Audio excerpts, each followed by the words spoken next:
Assalamualaikum warahmatullahi wabarakatuh. Alhamdulillahirabbil alamin wassalatu wassalamu ala asrofil anbiya'i wal mursalin wa ala alihi washabihi ajmain. Amma ba'du. Selamat malam sahabat-sahabat yang kita cintai. Terima kasih atas kehadiran kalian di acara Jomblo Fisabilillah Talk pada malam hari ini. Kita semua tahu bahwa kita tidak selalu bisa menuntut orang lain menjadi seperti yang kita inginkan. Nah, oleh karena itu, kita akan mendengarkan pemikiran yang sangat berharga dari kedua pembicara yang luar biasa. Di sini akan ada pengisi pemateri dari Ustadz Ray dan Ustadz Agustian. Nah, namun sebelum itu, kita masuki dulu untuk waktu tilawah kepada Kak Atin, waktu dan tempat dipersilahkan.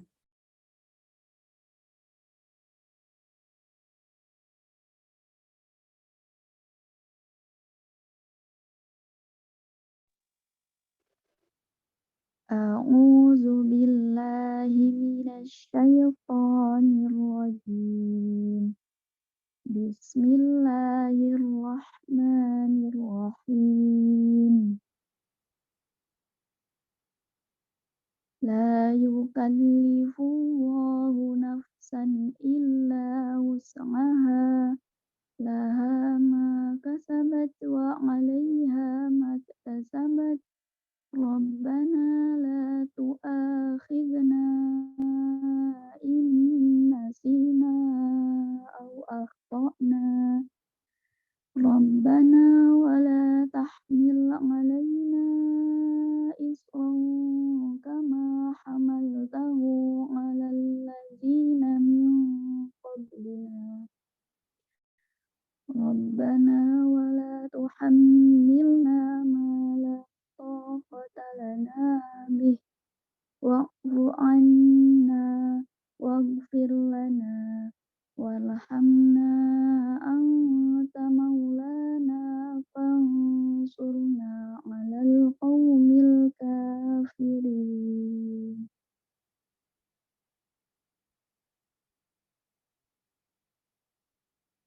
Aku berlindung dari godaan setan yang terkutuk dengan menyebut nama Allah yang Maha Pengasih lagi Maha Penyayang. Allah tidak membebani seseorang melainkan sesuai dengan kesanggupannya. Dia mendapat pahala dari kebajikan yang dikerjakannya, dan dia mendapat siksa dari kejahatan yang diperbuatnya. Mereka berdoa, "Ya Tuhan kami, janganlah Engkau hukum kami jika kami lupa atau kami melakukan kesalahan. Ya Tuhan kami, janganlah Engkau bebani kami dengan beban yang berat, sebagaimana Engkau bebankan kepada orang-orang sebelum kami. Ya Tuhan kami, janganlah Engkau pikulkan kepada kami apa yang tidak sanggup kami memikulnya. Maafkanlah kami, ampunilah kami, dan rahmatilah kami. Engkaulah pelindung kami, maka tolonglah kami menghadapi orang-orang kafir." Shadaqallahul azim. Maha benar Allah dengan segala firman-Nya.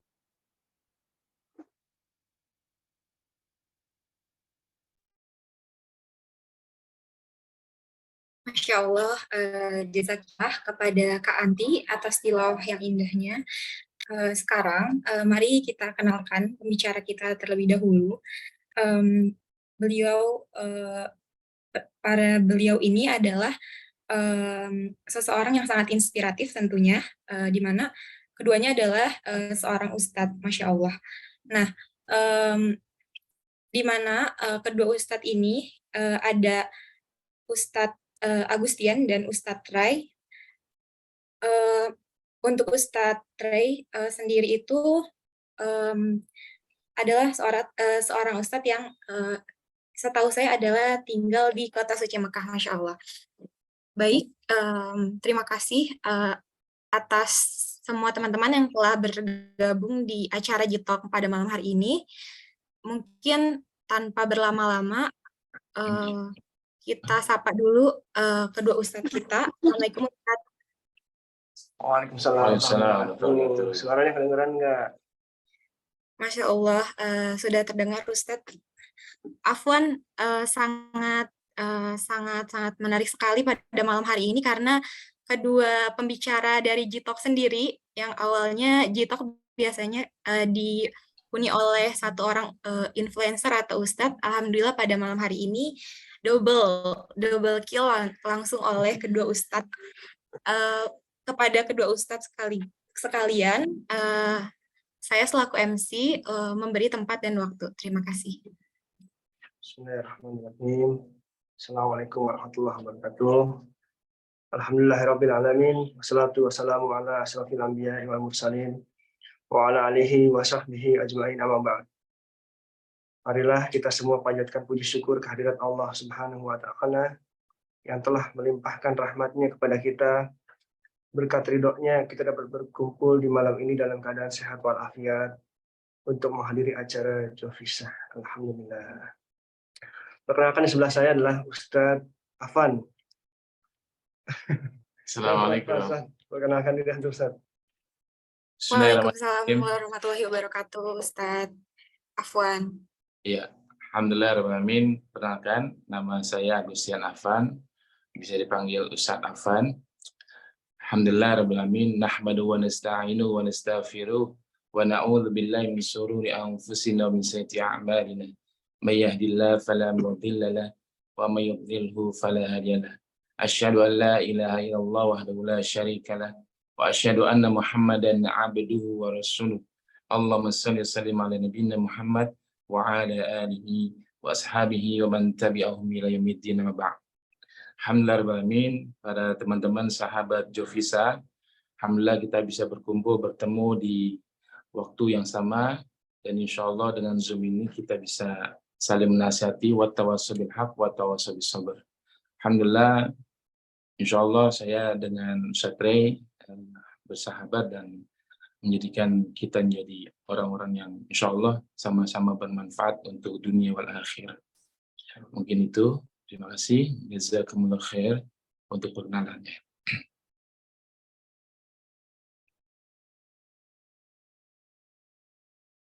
Baik, ini langsung aja. Terima kasih kepada Ustadz Agustian. Mungkin langsung aja tanpa menunggu waktu yang lebih lama lagi, kita akan mendengar pandangan dari Ustadz Agustian dan Ustadz Ray tentang bagaimana sih caranya agar kita ini bisa ikhlas menerima karakter pasangan atau calon pasangan yang sejujurnya sama sekali tidak bisa kita terima. Pengetahuan yang berharga ini yang pasti akan bermanfaat bagi kita semua. Mungkin tanpa berlama-lama saya serahkan kepada kedua ustadz kita pada malam hari ini. Tuh, Waduh. Baik, para sahabat Jovisa yang dimuliakan Allah Subhanahu wa Ta'ala, ya jodoh adalah cerminan kita dari Allah Subhanahu wa Ta'ala kepada calon pendamping kita untuk mendapatkan istri yang soleha ataupun suami idaman bagi laki maupun perempuan. Dan alhamdulillah sedikit yang kita bisa berikan kepada sahabat Jovisa, mudah-mudahan bermanfaat untuk buat kita semua. Cara mengetahui siapa jodoh kita dalam Islam, yang pertama ciri-ciri jodoh menurut agama Islam yaitu adalah yang jelas Islam, Islam. Karena inna dina indallahi Islam, sesungguhnya agama yang diridhoi Allah Subhanahu wa Ta'ala adalah Islam. Yang lainnya batil, Yahudi, Nasara, Hindu, Buddha dan seterusnya. Maka bersyukur pada Allah SWT kita diberikan kenikmatan yang paling mulia adalah kenikmatan Islam. Setelah Islam apa? Kenikmatan iman. Yang ketiga adalah kenikmatan sehat walafiat. Nah, ketika kita sudah berislam, otomatis apa? Bagaimana kita menegakkan dinul Islam? Terus bagaimana Rasulullah SAW bersabda, ciri-ciri orang yang mukmin, ciri-ciri orang muslim itu adalah menegakkan sholat 5 waktu. Makanya Bapak sahabat Jovisa, kita harus memiliki atau calon pendamping kita yang dia rajin sholat 5 waktu. Bagaimana ciri-cirinya adalah laki-laki yang sering datang ke masjid. Itulah niat dari laki-laki yang taat pada Allah, dekat pada Allah, dan dekat pada masjid, dan insya Allah dia sholat berjamaah di masjid. Nah, perempuan pun sama. Bagaimana caranya? Selain dia muslimah, dia memakai hijab. Insya Allah dengan memakai hijab, dia pasti dia sholat 5 waktu. Di awal waktu kalau perempuan. Dengar adzan, langsung berwudu, sholat di rumah. Kalau laki-laki yang sholat di rumah, berarti adalah laki-laki berpakai jilbab. Oleh karenanya, kita itu paduan pertama, kita seorang muslim dan muslimah adalah sholat 5 waktu. Lalu berikutnya apa? Setelah sholat 5 waktu, ketika sudah sholat 5 waktu, insya Allah mendapatkan ketenangan hati. Dan ketenangan hati menjadi pikir yang jernih dan menjadi perilaku yang soleh dan soleha. Artinya bagaimana Rasulullah SAW mencontohkan kita, Rasul itu adalah contoh teladan yang baik buat umat Islam dan seluruh dunia. Sebagaimana Rasulullah SAW mendapatkan gelar yang luar biasa, bagaimana Allah mengatakan Sallallahu Alaihi Wasallam. Kenapa? Karena Rasulullah akhlak yang paling mulia di muka bumi. Dengan para sahabat, dengan para nabi yang lain jauh. Kenapa? Karena Rasulullah SAW akhlak yang mulia dan dekat pada Allah Subhanahu wa Ta'ala. Lalu ketika sudah akhlak yang baik, berikutnya adalah dia terus menggali ilmu Allah, belajar ilmu Allah, belajar Quran dan Sunnah. Sebagaimana patokan kita seorang muslim adalah bukan pada kiai, bukan ustadz, bukan habib, tapi adalah Quran dan Sunnah. Barang siapa mengikuti Quran dan Sunnah, insya Allah akan selamat dunia wal akhirat. Jadi barang siapa kita sudah belajar Al-Quran Sunnah, insya Allah kita akan selamat sampai yaumil akhir, hari kiamat. Makanya ketika belajar agama, kita harus tanya pada ustadz dan ustadzah, ataupun siapapun kita belajar, harus tanya, Ustadz, Kiai, Habib, mana dalil? Mana dalil Quran dan Sunnah? Kalau ada dalil, baru kita ikutin. Kenapa? Karena syarat ibadah kita diterima oleh Allah Subhanahu wa Ta'ala 2. Pertama adalah ikhlas. Yang pertama ikhlas, yang kedua adalah ittiba sunnah, mengikuti sunnah Nabi Muhammad SAW. Ketika dua ini menjadi patokan sebagai kita untuk ibadah, insya Allah menjadikan kita diterima oleh Allah Subhanahu wa Ta'ala. Tapi salah satu tidak dipenuhi, misalkan cuma ikhlas tapi tidak mengikuti sunnah Nabi Muhammad SAW, tidak akan diterima pahala kita di sisi Allah Subhanahu wa Ta'ala. Dan sebaliknya, mengikuti sunnah Nabi Muhammad SAW tapi tidak ikhlas pada Allah, tidak akan diterima ibadah kita oleh Allah Subhanahu wa Ta'ala. Nah, setelah menjadi orang yang salat 5 waktu, dia menutup aurat, menjadikan akhlak yang tuntunan Nabi Muhammad SAW, uswatun hasanah, dan itu adalah kita tidak pernah lupa untuk bersalawat kepada Nabi Muhammad SAW. Minimal apa? Mengucapkan Allahumma sholli ala Muhammad. Dalam sehari kita ucapkan apa? Dalam sholat 5 waktu. Bagaimana setiap orang membaca salat pada Nabi Muhammad SAW, para malaikat mengaminkan doa kita dan membaca salawat juga pada Nabi Muhammad SAW. Nah, seringkali kita padahal di hari Jumat disunnahkan Nabi Muhammad SAW membacakan salawat pada Nabi. Minimal Allahumma sholli ala Muhammad, Allahumma sholli ala sebanyak-banyaknya. Boleh nggak Allahumma sholli ala sayyidina Muhammad wa ala Muhammad? Boleh, tapi hanya diucapkan. Ketika bagi bacaan salat, Allahumma sholli ala Muhammad wa ala Muhammad, kama shallaita ala Ibrahim, bagaimana salat Nabi Ibrahim, wa ala ali Ibrahim, mubarik ala Muhammad wa ala ali Muhammad, kama barakta ala Ibrahim wa ala ali Ibrahim fil alamin innaka Hamidum Majid.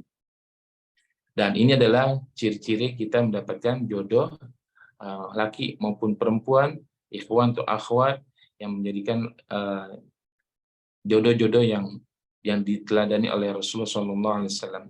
Dan insya Allah ini akan menjadikan kita ketenangan hati, ketenangan pikiran, dan maupun akhlak kita. Nah, berikutnya apa? Memperbaiki baca Al-Quran. Memperbaiki baca Al-Quran. Kenapa? Karena landasan orang baca Quran adalah dia bisa menjaga agamanya. Kenapa? Sebaik-baik manusia adalah dalam hadis Bukhari Muslim, khairukum man ta'allama al-Qur'ana wa 'allamahu. Sebaik-baik kalian adalah orang yang belajar Al-Qur'an dan mengajarkannya. Jadi teman-teman sahabat Jovisa, jangan malu, jangan takut, jangan sungkan. Jangan melihat wah masih tua, masih umurnya muda, atau sudah terlalu tua, tidak ada batasan untuk belajar ilmu. Sebagaimana Muhammad SAW bersabda, "Thalabul ilmi faridatun 'ala kulli muslimin wal muslimat." Barang siapa menuntut ilmu itu wajib bagi setiap muslim dan muslimah. Jadi nggak ada namanya untuk berhenti untuk kita belajar Quran dan Sunnah. Apalagi dari kata Rasulullah SAW, ketika orang belajar Quran dengan terbata-bata, dia tidak membaca satu pahala, tapi dimulai dari huruf hijaiyah, misalnya Bismillahirrahmanirrahim, ba-nya satu, sin satu, dan seterusnya. Artinya apa? Orang yang belajar Quran ketika terbata-bata, pahalanya lebih besar dibanding orang yang sudah lancar dalam membaca Al-Quran. Subhanallah, sahabat Jafis yang dimuliakan Allah Subhanahu wa taala. Setelah itu apa? Timbullah merasa cukup dan timbul merasa puas. Kenapa? Ketenangan hati itu didapatkan ketika sedang belajar Al-Quran. Lalu Allah Subhanahu wa taala memilih jodoh itu adalah wajib bagi kita mencari orang-orang yang soleh dan soleha. Kenapa? Karena untuk mencetak atau menjadikan generasi berikutnya. Ketika nanti sahabat Jovisa sudah berkeluarga, pasti ingin memiliki anak dan soleh dan soleha. Betul apa betul? Dan pasti juga kita memiliki anak yang hafil Quran, hafidho, yang bagaimana menjadi qurratu a'yun, menyenangkan hati bagi orang tua, menyenangkan hati, menyenangkan pikiran, menyenangkan mata, batin kita. Contoh misalkan, ketika sudah berkeluarga, pasti orang tua atau terutama ayah atau abinya, papahnya, ketika pulang dari kerjaan, dari usaha dan yang lainnya, pulang ke rumah ketika lihat anak yang soleh dan soleha, Masya Allah, pekerjaan apapun, usaha apapun menjadi kayaknya yang berat jadi enteng, yang susah jadi ringan, yang apapun ketika sudah sampai melihat anak, Masya Allah, ketenangan yang luar biasa yang Allah berikan kepada anak soleh dan soleha. Baik sahabat Jafisa dimuliakan Allah Subhanahu wa taala. Dalam perangkapan, dalam step by step mencari jodoh seperti itu, Allah Subhanahu wa taala memberikan kemudahan kita supaya apa? Menjadikan kita menjadi ahlul Quran, ahlul ibadah, abid, menjadi menjadi keluarga samarah, sakinah, mawaddah, warahmah. Apa itu sakinah, mawaddah, warahmah? Menjadikan ketenangan, mawaddah, cintaan, warahmah, mendapatkan rahmat dari Allah SWT. Ketika sudah mendapatkan jodoh yang baik, yang soleh, soleha, Allah berikan rumah itu jadi seperti apa? Baiti jannati, keluargaku, surgaku. Bukan sebaliknya, na'udzubillah min dzalik. Kita berdoa pada Allah seperti itu. Baiti, nari, rumahku, nerakaku. Na'udzubillah. Kita berhindar dari hal seperti itu. Kenapa? Karena banyak problematika keluarga, ketika sudah berkeluarga, tidak dilandasi dengan Al-Quran Sunnah, apa yang terjadi? Banyak cekcok, banyak pertengkaran, banyak pertikaian, bahkan menyebabkan keretakan rumah tangga sehingga menjadikan perceraian dalam rumah tangga. Na'udzubillah min dzalik. Landasan-landasan inilah yang menyebabkan kita terus menjadi prinsip dalam hal menuntut agama Allah, menuntut ajaran Islam, belajar sesuai dengan Quran dan Sunnah, sehingga Allah berikan kemudahan-kemudahan dalam hidup kita, tujuan yang kita harapkan bersama-sama. Lalu juga Allah Subhanahu wa taala menginginkan semua umat Islam, semua orang Islam, semua orang yang ikhlas, yang mukhlis, menginginkan orang Islam itu mendapatkan surga Allah. Sebagaimana Allah Subhanahu wa taala menginginkan orang-orang Islam itu masuk surga. Tapi bagaimana caranya masuk surga? Kita harus istiqomah. Istiqomah. Setelah istiqomah, bagaimana persisten? Bagaimana ketika kita menjadikan kita semangat dalam ibadah, berusaha untuk maksimalkan untuk beribadah pada Allah Subhanahu wa taala. Ketika kita malas, kita lemah atau bersengan-sengan untuk beribadah, kita usahakan untuk maksimal mungkin. Sebagaimana Rasulullah SAW katakan, aliman wa yajidu wa yanfus. Kadang naik, kadang turun. Seperti air gelombang di lautan. Kadang naik, kadang turun. Tidak ada mungkin semua manusia dia memiliki iman seperti naik terus, naik tangga atau naik gunung. Tidak. Tapi seperti air gelombang naik turun. Jadi ketika lagi semangat, kita harus paksakan untuk beribadah pada Allah. Lagi kurang semangat, kita paksakan. Sehingga apa? Itulah cara-cara atau ciri-ciri orang Muslim ketika beribadah pada Allah SWT. Dan Rasulullah SAW katakan, apa? Aku bangga terhadap sahabatku. Aku bangga terhadap umatku. Bila dia diuji oleh Allah, dia bersabar. Ketika dia diberikan rezeki, dia bersyukur. Ini adalah ciri-ciri orang Muslim. Sebagaimana Allah memberikan ciri ini hanya untuk orang Muslim. Beda dari orang kafir. Beda orang kafir, mereka lebih mementingkan harta, mementingkan tahta, mementingkan wanita, mementingkan yang lain-lainnya untuk dunia. Kalau kita untuk umat Islam, dunia itu seperti penjaranya umat Islam.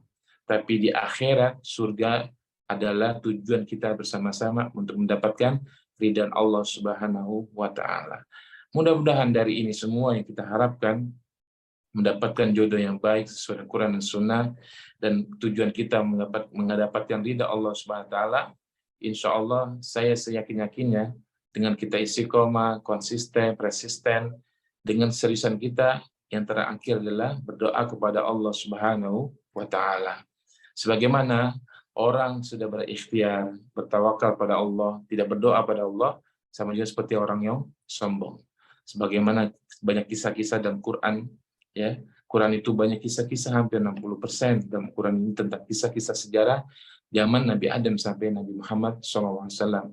Sebagaimana kisah Fir'aun, sebagaimana kisah Korun, sebagaimana kisah-kisah yang lain. Mereka orang-orang yang tidak paham dengan Quran dan Sunnah. Mereka mementingkan dengan hawa nafsu. Mereka mementingkan dengan keinginan-keinginan dunia. Sehingga yang dicapai terhadap dunia, untuk tahta, wanita, dan harta didapatkan, setelah itu lupa pada Allah, menjadikan orang yang sombong.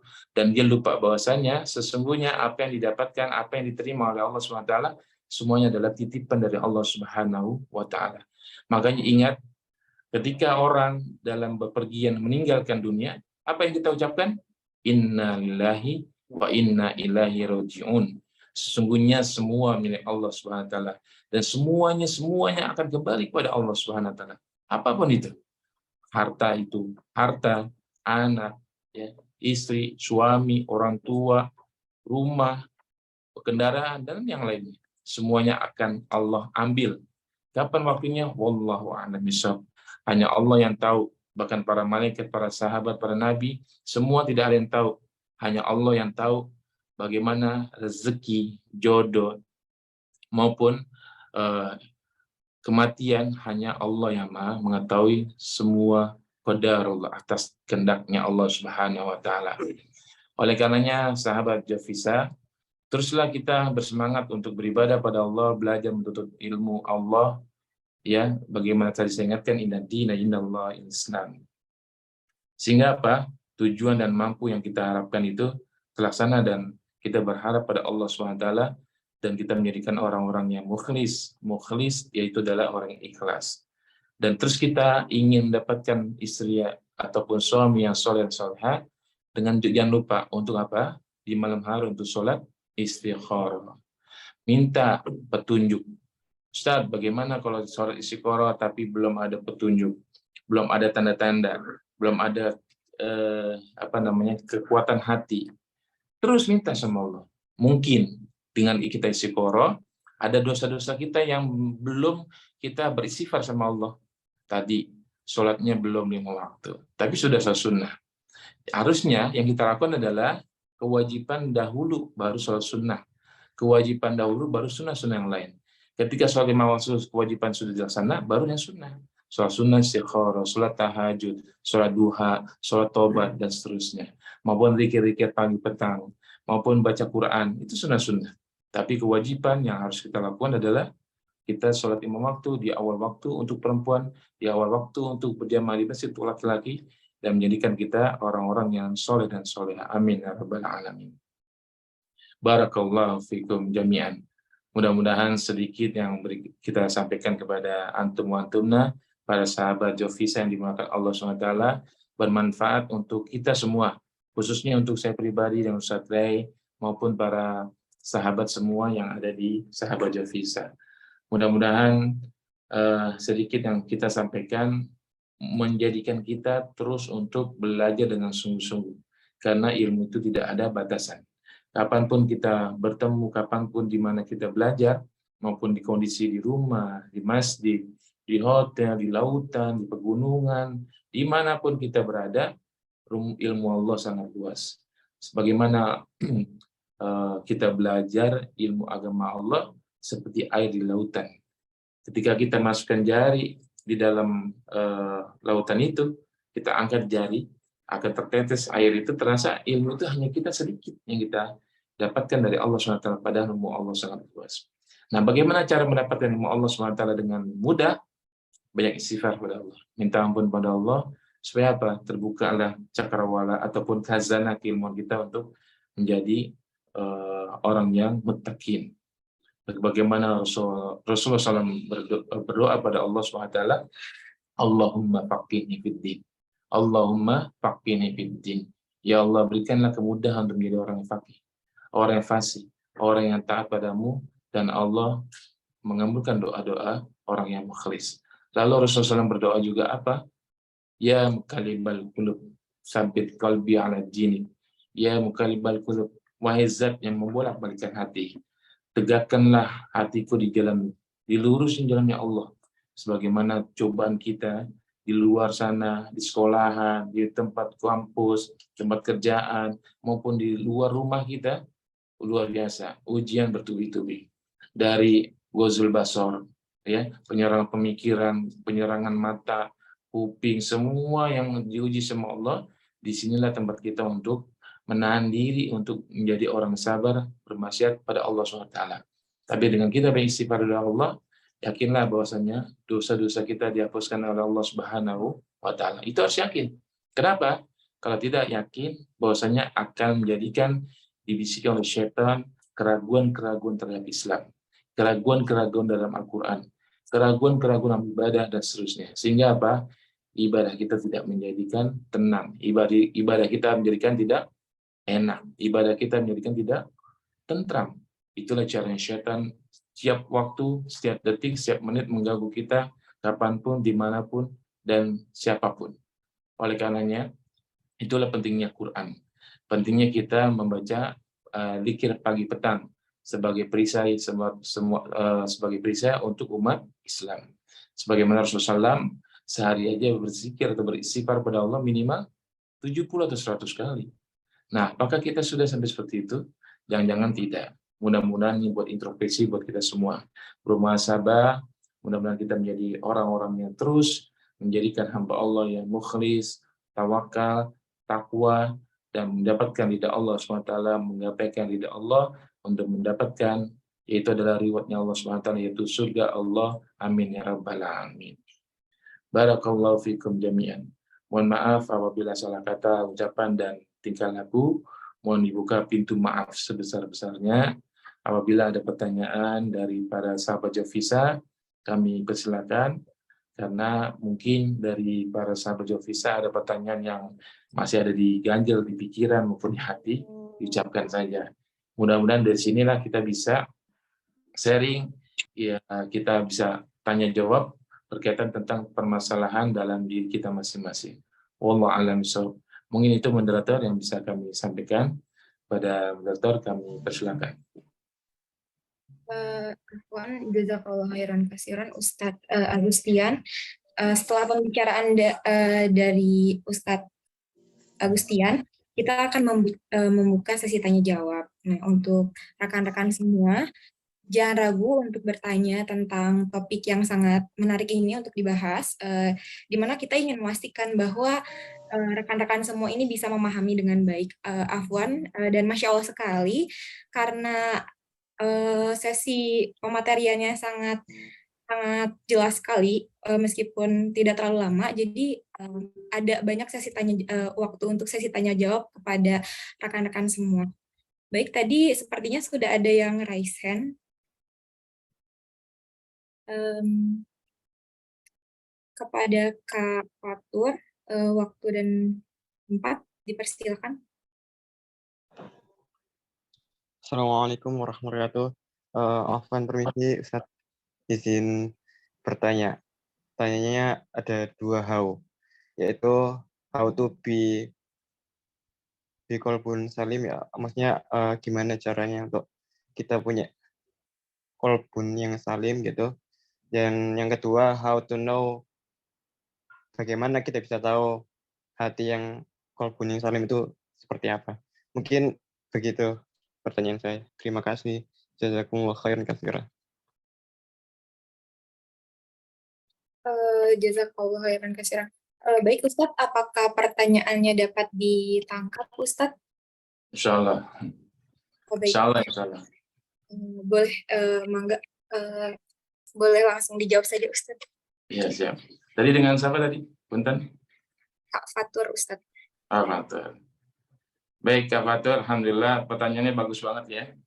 Jadi yang pertama adalah bagaimana cara kita seorang muslim mendapatkan qalbun salim, betul ya. Lalu kedua, bagaimana cara tahu kita mendapatkan qalbun salim. Qalbun salim adalah qalbu, hati. Salim itu yang selamat.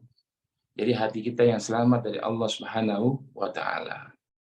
Yang pertama adalah bertaubat pada Allah Subhanahu wa taala. Pasti semua manusia punya khoto, punya salah, punya khilaf, punya dosa. Dari lahir sampai dia dewasa pasti punya dosa. Bukan hanya manusia, para nabi pun punya. Tapi Allah SWT menghapuskan dosa-dosa para nabi.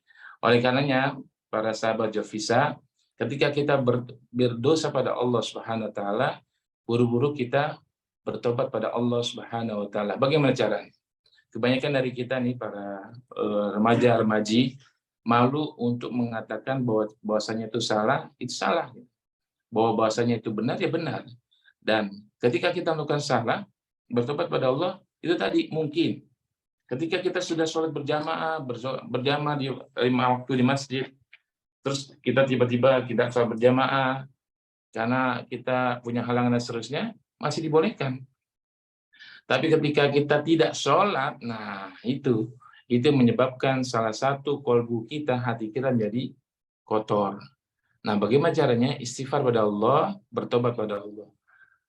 Bukan hanya istighfar. Setelah istighfar, kita sholat taubat. Kapan sholat taubat? Bisa sebelum sholat tahajud. Bisa ba'da juhur, ba'da asar. Ba'da asar nggak boleh. Yang jelas adalah kita bertobat pada Allah dengan istighfar, sholat taubat, dan tidak melakukan dosa yang berikutnya. Yang kedua, tidak mengulangi dosa berikutnya. Yang ketiga, menjauhkan dosa berikutnya. Yang keempat, benar-benar hijrah di jalan Allah Subhanahu wa taala. Itu yang pertama, adalah taubatan pada Allah Subhanahu wa taala. Yang kedua adalah introspeksi. Dengan cara bahasa Arab adalah muhasabah. Introspeksi diri kita. Mulai dari yang kecil.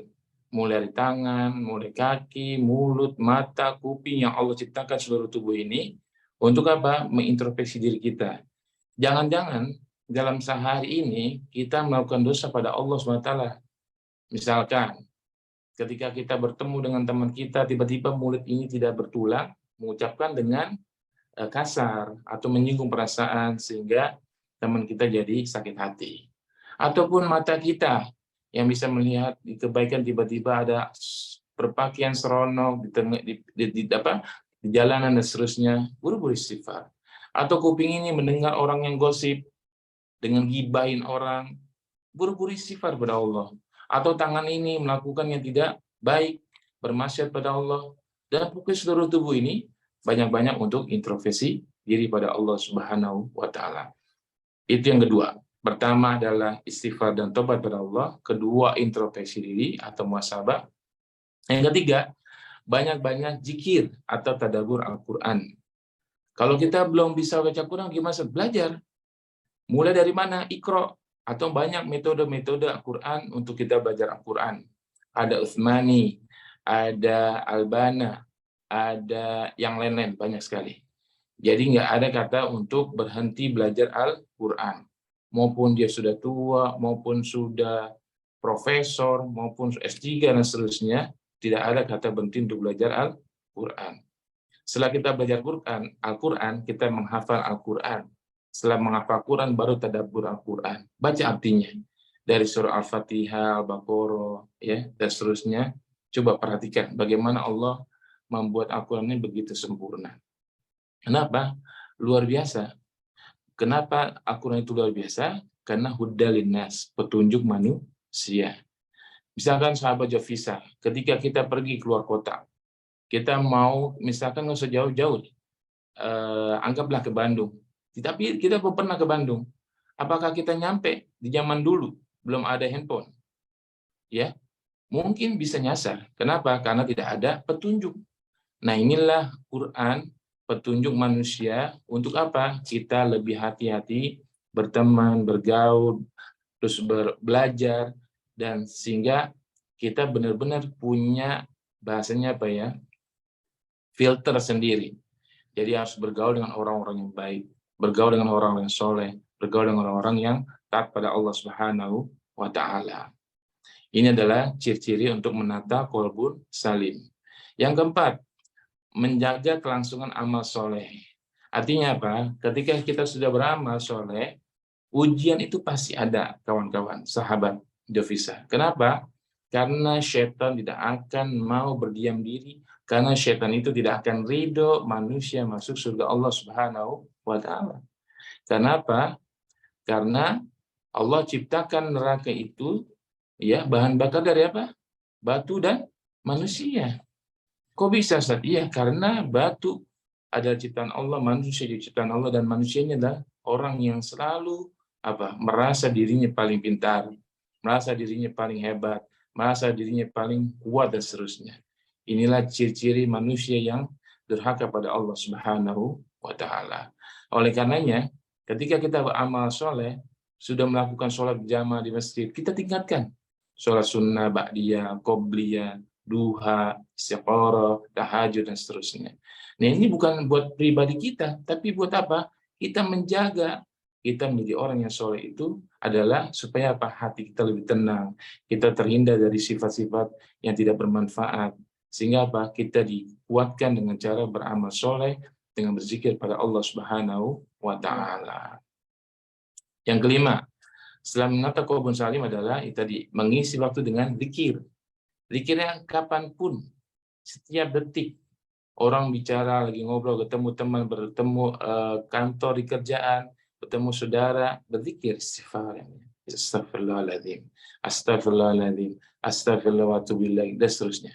Banyak zikir pagi petang yang sudah di handphone. Nanti teman-teman sahabat Jovisa ada di aplikasi apps Apple maupun di Android, apa doanya. Nanti di Play Store, ketik apa doanya, di situ banyak banget zikir-zikir dan doa-doa sesuai dengan tuntunan Nabi Muhammad SAW. Dan insya Allah sangat bermanfaat. Jadi yang belum hafal, nggak ada kata alasan tidak bisa hafal, atau tidak ada kata alasan saya belum dapat Ustaz, atau belum dapat informasinya. Hari ini, malam ini, kita sampaikan di Play Store, App Store, dengan nama apa doanya, nanti bisa klik. Tinggal di-download, masukkan ke handphone kita, dibuka. Dari mulai bacaan sholat, bacaan wudhu, bacaan, dan yang lainnya. Insya Allah komplit. Seperti itu ya. Yang keenam, yang terakhir, menata qalbun salim adalah bergaul dengan orang-orang saleh. Yang tadi saya sampaikan. Yaitu kita harus banyak bergaul dengan orang-orang saleh. Biarkan teman kita, biarkan orang lain, biarkan orang tua, siapapun yang mencibir ataupun menjelek-jelekan kita, so ustadz, so kiai, so habib, so soleha, so soleh, dan seterusnya. Alhamdulillah. Daripada so, mohon maaf, penjahat, preman, dan seterusnya. Alhamdulillah dikatakan orang-orang baik, bersyukur pada Allah, mereka akan merasakan ternyata si fulan dan si fulana berubah jadi orang yang baik ketika dulu mungkin dia merasakan pernah maksiat pada Allah, berdosa pada Allah, dan dia hijrah pada Allah karena bersungguh-sungguh untuk menata, menjadikan qalbun salim, menjadi orang-orang yang lebih baik dan lebih baik. Jadi kita punya keinginan yang kuat, hari ini harus lebih baik daripada hari kemarin.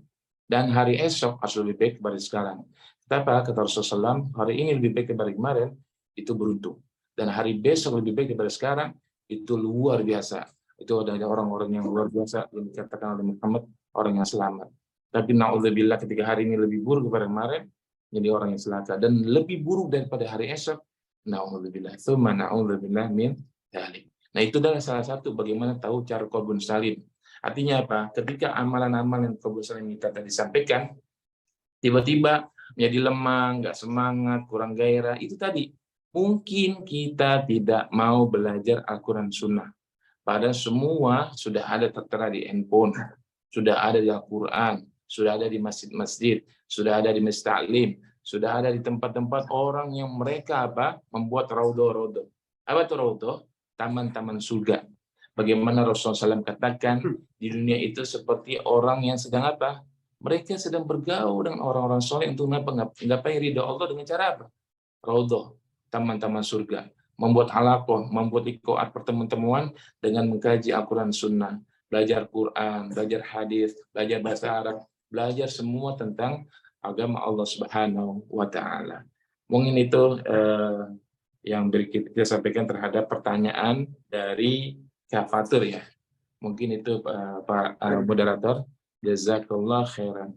Terima kasih. Jazakallah juga Ustadz. Afwan tadi jawaban dari Kak Fatur sudah dijawab. Saya izin membacakan pertanyaan dari yang ada di Zoom. Yang pertama, Assalamualaikum, izin bertanya Ustadz. Ana pernah dengar kalau sholat taubat atau sholat tasbih untuk orang yang mau bertobat, gimana kalau dilakuin setiap hari Ustadz? Baik, dengan ada namanya atau tidak?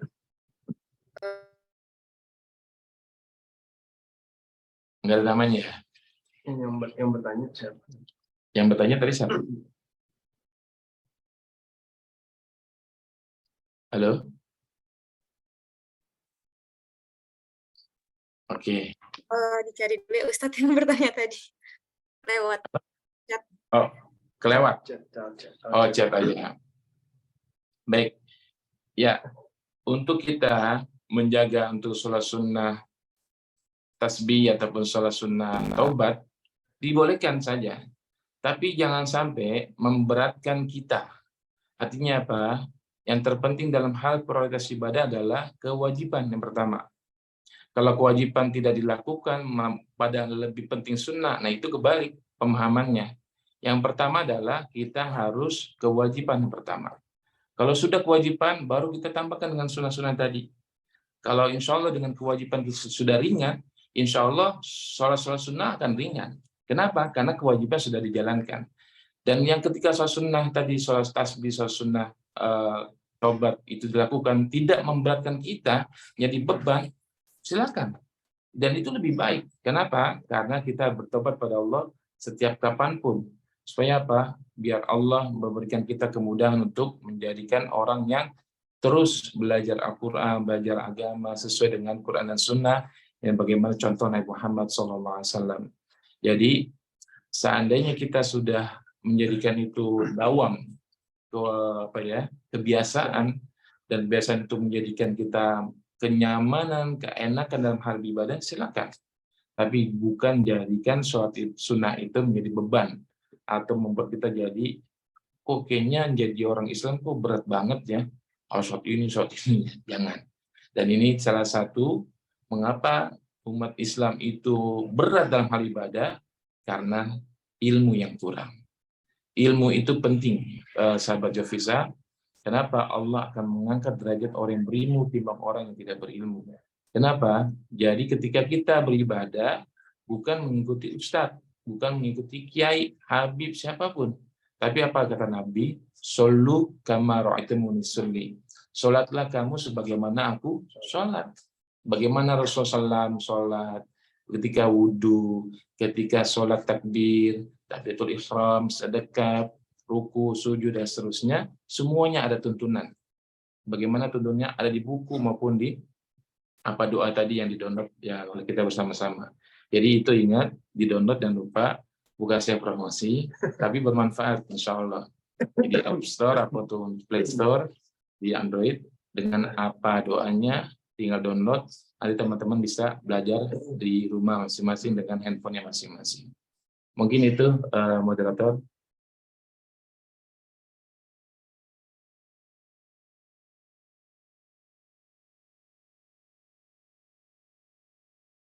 Ada pertanyaan lagi?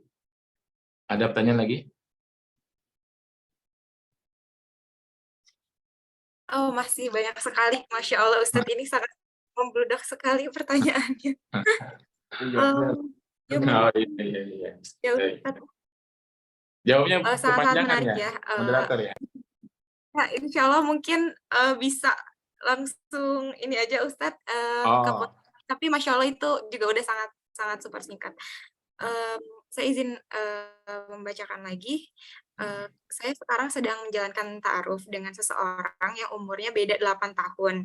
Sampai sekarang saya masih ragu untuk menjalankan ta'aruf ini karena saya takut setelah menikah tidak bisa melanjutkan kuliah lagi. Apakah saya tetap melanjutkan ta'aruf ini atau gimana ya Ustadz? Itu dari Kak Alfiah Maulina. Terima kasih Ustadz. Boleh langsung ke Ustadz. iya. Jazakillah khair pada Kak Alfia. Berarti Kak Alfia ini kita aruf, calon ikhwan ini lebih tua, 8 tahun ya. Masalah umur bukan jaminan, kata Muhammad SAW. Ketika kita ingin cari jodoh, apa kata Nabi? Bukan dilihat dari keturunan dia bangsawan. Bukan keturunan dia orang artis ataupun cantik dan jelita. Ataupun ganteng. Dan juga bukan harus punya harta berlimpah. Ataupun dia punya titel yang banyak, bukan. Apa kata Nabi? Pilihlah dia yang taat pada Allah Subhanahu wa taala. Apalagi yang pertanyaan di perempuan, lihat bagaimana calon suami atau calon imam itu kita bisa tanya dengan tetangga, orang tuanya atau temannya, dia bergaul dengan siapa.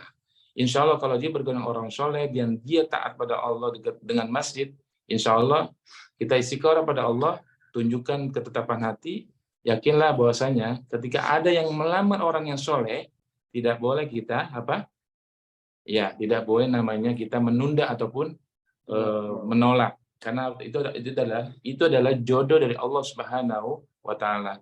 Terus kita berdoa pada Allah, minta pada Allah bahwasanya apakah ini adalah jodohku ya Allah, dekatkan. Kalau misalkan tidak jodohku, jauhkan. Dan insya Allah nanti Allah berikan kemudahan, ketenangan hati, dan kita berdoa pada Allah, dan insya Allah itu jodoh kita. Insya Allah. Amin ya rabbal alamin. Boleh lagi kan yang lain? Ini ada lagi Ustadz yang nanya. Mungkin untuk mau nyelin-nyelinnya dari teman-teman yang raisen dulu kali ya Ustadz. Untuk Kak Jemi, boleh langsung di on mic saja, Kak Jemi. Assalamualaikum warahmatullahi wabarakatuh, Ustaz.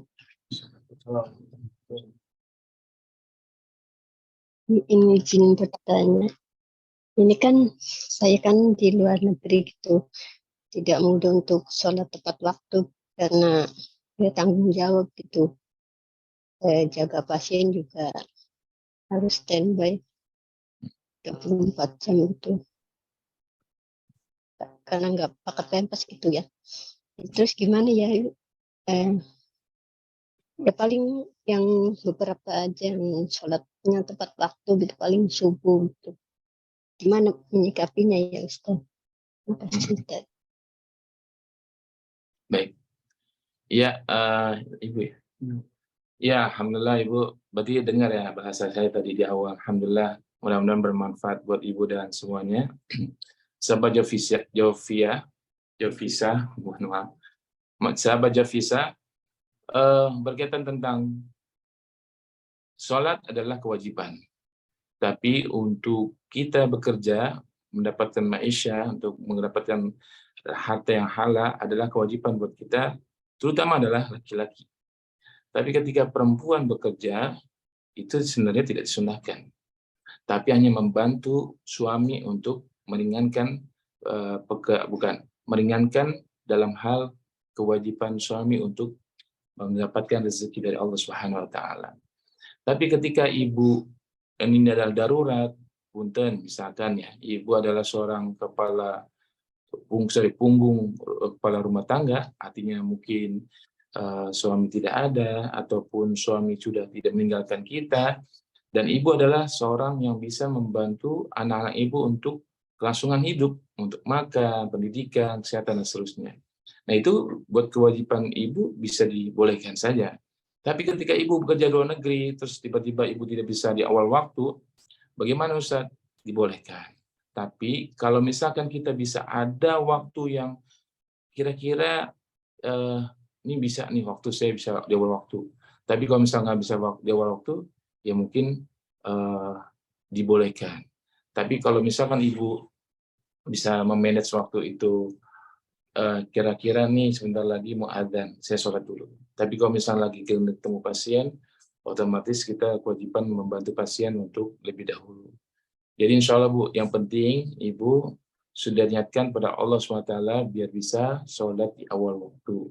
Dan Allah Maha tahu apa yang kita lakukan. Kenapa? Dari niat saja sudah mendapatkan pahala dari Allah SWT. Tapi qadarullah karena kerjaan kita yang menyebabkan kita tidak bisa di awal waktu, insya Allah Allah berikan rukhsah, keringanan dari Allah SWT bagi kita bekerja di tempat negeri yang bukan negara kita. Apalagi kalau misalkan Ibu bisa nggak Ustaz, kalau kayak kita di jamak, boleh saja. Kenapa? Karena posisi Ibu adalah bukan yang mungkin tinggal di suatu negara itu. Misalkan kita contoh negara kita Indonesia, kita negeri kerja di negeri jiran di Malaysia. Terus bisa nggak Ustaz kita jamak qashar di jamak? Boleh. Kenapa? Kita adalah kondisi safar, musafir. Dan itu dapatkan rukhsah dari Allah SWT, dan boleh kita mengambilkan keringanan dari Allah SWT untuk sholat jamak ataupun di qashar. Mungkin seperti itu, Kakak.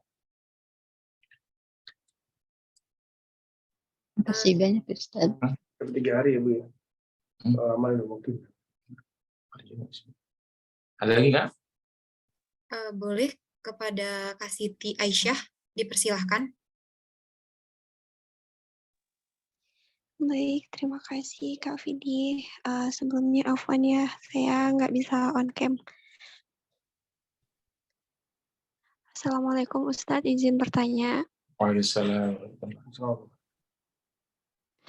Ustadz, saya mau bertanya mengenai tentang sholat. Kan ada teman saya tuh bekerja dan di tempat kerjanya itu ada anjing gitu. Nah, yang saya tahu kan Ustadz, jika kita sholat di tempat di mana rumah tersebut itu ada memelihara anjing, itu kan sholatnya nggak sah ya Ustadz. Sementara kan teman saya itu nggak bisa gitu keluar tinggalin tempat kerjanya karena dia harus stay di situ. Jadi mau nggak mau dia tuh sholat di tempat itu juga, tapi memang tempatnya tuh khusus yang anjing tersebut itu tidak ada di dalamnya gitu Ustadz. Itu bagaimana ya Ustadz? Terima kasih Ustadz. Baik. Iya Kak Siti, jazakillah khair. Pertanyaannya bagus sekali. Berkaitan tentang binatang yang diharamkan Allah Subhanahu wa taala, itu anjing salah satunya. Anjing adalah binatang najis. Dalam kondisi rumah ataupun ada binatang najis yang dan kondisinya si fulan atau fulana ini bekerja di situ. Kita tahu pastinya ada tempat binatang itu tidur atau bermain dan seterusnya, betul ya. Dan otomatis ada beberapa tempat yang insya Allah bisa buat kita sholat di situ. Tapi kalau misalkan itu buat benar-benar najis, bagaimana usahakan tempat itu supaya tidak najis, ya dibersihkan. Nah, bukannya tempatnya itu jadi najis. Kenapa? Malaikat tidak akan masuk ke rumah ada orang yang pelihara anjing. Kenapa? Karena malaikat tidak akan senang ketika ada manusia yang pelihara anjing di rumahnya. Seperti itu. Nah, ketika ada anjing, bagaimana Ustaz? Ya sholat, tapi tetap bagaimana caranya tempat itu harus bersih dari najis. Ya, dibersihkan dengan cara dengan air, ya, sehingga bagaimana tempat itu tetap tidak najis dan insya Allah kita bisa sholat. Memang ini kondisi bukan hanya teman Kak Siti, mungkin beberapa tempat dan yang lainnya. Bahkan na'udzubillah, kita bekerja di tempat makan atau restoran, yaitu mensajikan atau menjual daging B2. Boleh nggak Ustaz? Sebaiknya tinggalkan, cari pekerjaan yang halal. Sama sepertinya misalkan Ustaz, ini kerjaan seperti ini, bagaimana Ustaz? Saya mau cari ke tempat yang lain. Insya Allah, minta pada Allah. Minta sama Allah, cari tempat pekerjaan yang halal, yang bersih dari najis. Insya Allah, Allah kasih yang lebih baik. Bahwasanya ini adalah ujian dari Allah SWT. Insya Allah ketika kita berdoa pada Allah, nanti Allah kasih tempat pekerjaan yang layak dan halal, dan insya Allah tidak ada susah bagi Allah, kun fayakun bagi Allah Subhanahu wa ta'ala. Seperti itu Kak Siti. Baik Ustadz, izin bertanya lagi ya Ustadz. Itu bagaimana ya Ustadz? Apakah gaji yang dia dapatkan itu halal atau gimana ya Ustadz? Pertanyaannya ini Masih kerja di rumah tangga atau apa ya? Kak Siti? bukan, teman saya ini bukan kerja di rumah tangga, dia tuh kayak kerja di restoran yang seperti Ustadz bilang tadi, cuman dia bukan restoran yang jual B2 gitu, bukan gitu, makanan muslim, cuman dia tetap pelihara seperti itu gitu Ustadz. Kalau untuk pelihara sih sebenarnya itu kembali ke orangnya itu tadi, Kak Siti. Makanya pemahaman kita terhadap binatang-binatang yang diharamkan itu sebenarnya ketika ada syariat mengatakan tidak boleh, ya tidak boleh. Kita tidak boleh melanggar. Tapi ketika misalkan pekerjaan itu halal, insya Allah nggak ada masalah. Mungkin saja kalau misalkan tidak nyaman buat kita, terus menjadikan kita saat itu tidak khusyuk, tidak tenang, tidak nyaman, gitu ya. Alangkah baiknya kita berdoa pada Allah biar mendapatkan pekerjaan yang lebih baik. Seperti itu Kak Siti. Kenapa? Karena saya yakin-yakinnya rezeki Allah sangat luas. Rezeki Allah sangat luas. Dimanapun kita bekerja, mendapat rezeki yang halal, pekerjaan yang enak, lingkungan yang baik, banyak. Tapi itu tadi, yakin nggak bahwasanya doa kita akan dijabah oleh Allah Subhanahu wa ta'ala. Seperti itu Kak Siti. Baik Ustadz, jazakallah khair Ustadz. Baik. Baik, kita beralih lagi Ustadz ke yang di chat. Di sini ada Kak Tiara Adinda. Jika seseorang memiliki penyakit mental, bagaimana untuk dapat menyembuhkannya dalam agama Islam secara baik dan syar'i? Di samping berobat dengan ahlinya, karena merasa tidak hidup, mati pun segan Ustadz, tidak nikmat merasakan apapun. Mungkin gitu Ustadz. Baik. Ya, makasih Kak Bidi. Ini subhanallah ya, pertanyaannya bagus banget. Masya Allah. Jadi pengalaman saya dengan Ustadz Rai, biasanya hal mental ini jauh dari Al-Quran. Jauh sekali dari Al-Quran. Kenapa? Ketika hati hampa, ketika hati tidak ditanamkan dengan Al-Quran, otomatis hati ini akan jadi gundah gulana.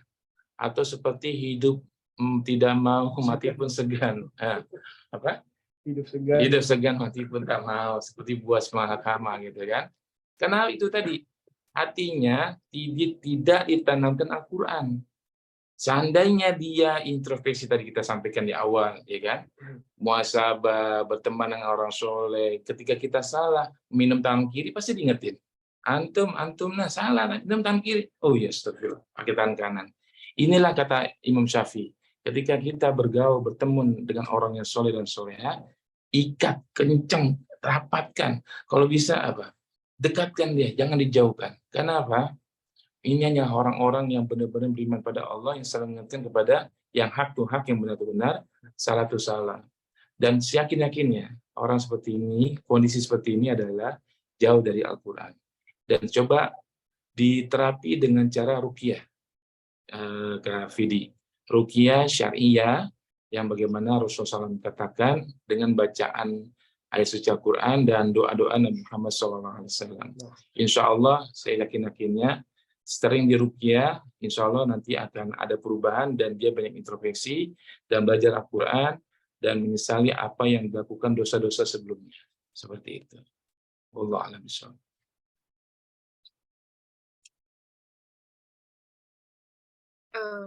Afwan, terima kasih Ustadz Jazakallahu khairan katsir. Iya benar banget. Ada juga Ustadz, teman saya juga sama, alasan untuk tidak melanjutkan untuk proses kepada calonnya itu karena alasannya karena si calonnya suka suka cerita kepada ke dianya, jadi teman suka cerita kepada dianya bahwa dia tuh suka terganggu bad mood dan terkena mental. Akhirnya setelah wanitanya mengajak proses, laki-lakinya langsung ilfil Ustadz seperti itu. Mungkin untuk kita akhiri sebentar lagi sekitar pukul 9:10 ya Ustadz. Ya, sedikit Kak Vidi, Ya sedikit. boleh Ustadz. Penyakit LGBT itu adalah penyakit gangguan. Kita pernah ada beberapa LGBT kita ruqyah. Jadi ada jin perempuan suka dengan laki-laki, ataupun jin laki-laki suka perempuan. Dan itu kan tidak terlihat oleh mata. Nah itu diganggu oleh setan, dan itu biasanya itu pernah melakukan dosa besar. Nah, itulah pentingnya kita introspeksi, kita dekat sama Allah, minta ampun sama Allah, istighfar, baca Al-Quran. Dengan sendirinya, insya Allah akan lepas. Makanya itu ada namanya ruqyah mandiri, dengan ruqyah air, dengan tadi baca Quran itu salah satu ruqyah. Zikir pagi petang itu salah satu ruqyah. Sholat di awal waktu itu ruqyah juga. Terus sholat berjamaah di masjid itu ruqyah juga. Jadi ruqyah itu luas cangkupannya. Gitu. Ketika kita melakukan kebaikan itu ruqyah juga. Gitu. Karena ruqyah adalah salah satu sunnah Muhammad SAW yang berpikir banyak di kalangan kita, nggak boleh minta dan seterusnya. Pertanyaan kita begitu. Banyak orang-orang ketika diperiksa ke dokter, penyakitnya nggak ketahuan. Kenapa? Karena dalam hal medis, dokter nggak tahu. Ternyata ada non-medis di balik itu semua. Penyakit diganggu oleh setan. Kenapa perlu diketahui para sahabat ya bisa? Setan itu lahir bersamaan ya ketika bayi hidup di bumi. Jadi tahu persis kondisi manusia itu kekurangan kelebihan ya. Misalkan si fulan ini kekurangannya apa, si fulana itu kekurangan apa, setan tahu, tinggal dibuka. Nah, hal-hal seperti itu bagaimana kita bisa antisipasi? Itu tadi dekat Al-Qur'an, minta sama Allah. Supaya apa? Kita banyak istighfar dan beristighfar pada Allah, terus kita mengintrospeksi diri, dan insya Allah Allah memberikan ketenangan hati. Wallahu a'lam bishawab. Alhamdulillahirabbil alamin. Sekarang mari kita bergerak menuju bagian penutup. Kajian malam ini telah memberikan kita wawasan yang berharga tentang saling menerima dalam hubungan. Nah, terima kasih kepada semua yang telah hadir, dan mari kita terus berusaha untuk menjadi pribadi yang lebih baik dalam menjalankan hubungan kita untuk ke depannya. Mungkin saya izin untuk meminta para audiens untuk on cam terlebih dahulu untuk foto bersama. Dan apabila teman-teman memiliki akun Instagram, boleh untuk di-follow akunnya Kak dari Ustadz Rai.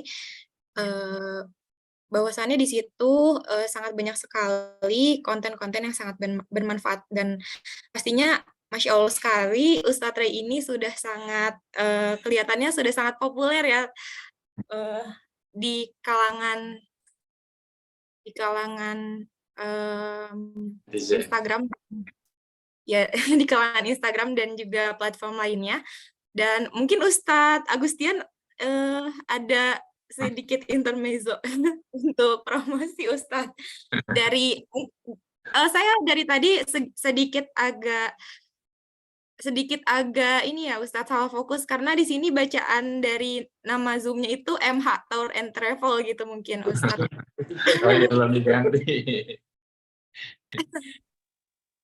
Baik, mungkin boleh langsung on cam saja kepada rekan-rekan semua, dan saya izin untuk memberikannya kepada tim leaders. Kak Fidi izin. Punten, Kak Fidi. Ya teman-teman, Devisa tadi ngomong promote.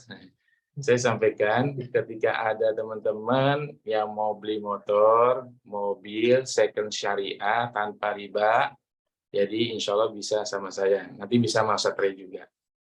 Jadi tanpa denda, kena sita kendaraan, tanpa provisi, tanpa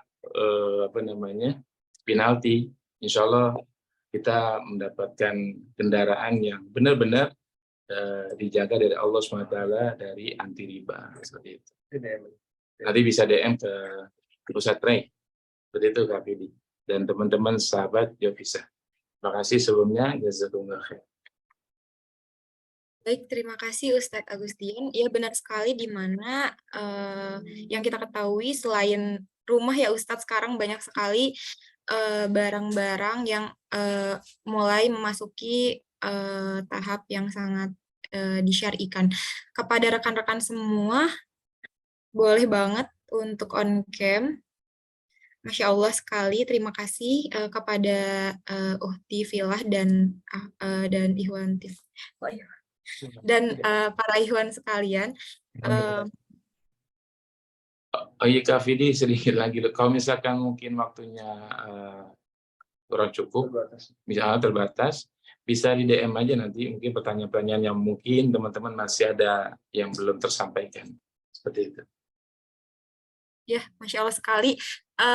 Paket plus banget ya, Masya Allah Ustadz. Ya, kebetulan sekali tadi sangat banyak sekali pertanyaan yang masuk kepada panitia semuanya. Mungkin boleh nanti kita drop pertanyaannya ke Ustadz Ray, dan saya langsung saja berikan kepada tim PDD kita, kepada Kak Ilham. Boleh langsung di foto aja. Oke, Kak Fudi. Apa ada lagi yang mau on-cam?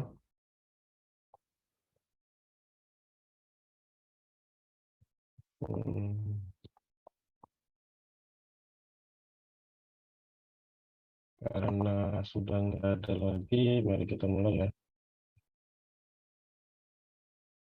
1, 2, 3. Tahan. Oke, sekali lagi 1, 2, 3. Tahan.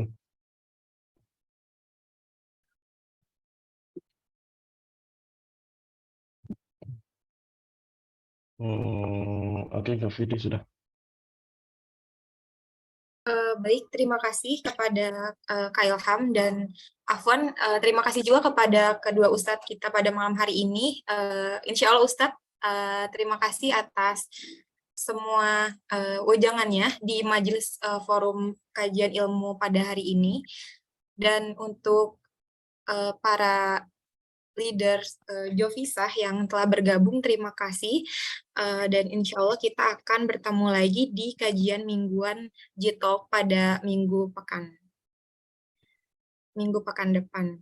Terima kasih Ustadz. Apabila Ustadz Ray dan Ustadz Agustian mau live terlebih dahulu, dipersilakan. Baik, sebelumnya jazakumullah khairan pada sahabat Jovisa. Mohon maaf apabila saya ucapkan tadi materi yang saya paparkan salah dan khilaf, mohon dibuka pintu maaf sebesar-besarnya. Dan insya Allah mudah-mudahan bermanfaat buat kita semua.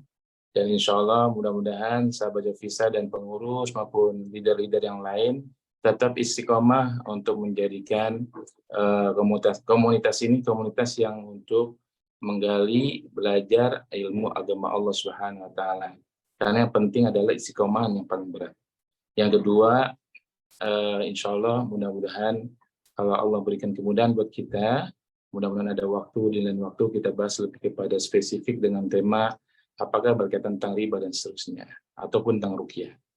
Dan insya Allah saya mengucapkan jazakumullah khairan kepada semua yang hadir dan bisa live di Zoom ini.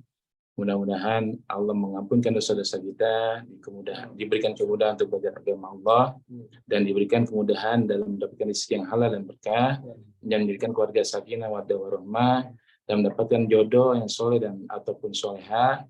Dan insya Allah teruslah berdoa pada Allah, diberikan kemudahan dalam segala urusan apapun, hal yang kecil maupun yang besar. Mungkin itu kami pamit untuk kali ini. Terima kasih. Jazakumullah khairan wa barakallahu fikum jami'an.